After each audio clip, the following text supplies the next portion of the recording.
Daar is 'n plek, 'n geheime plek. 'n Plek waarin ons kan gaan om hulp te kry wanneer ons dit nodig het.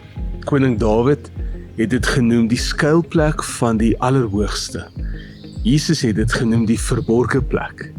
Die skrywer van Hebreërs noem dit die troon van genade.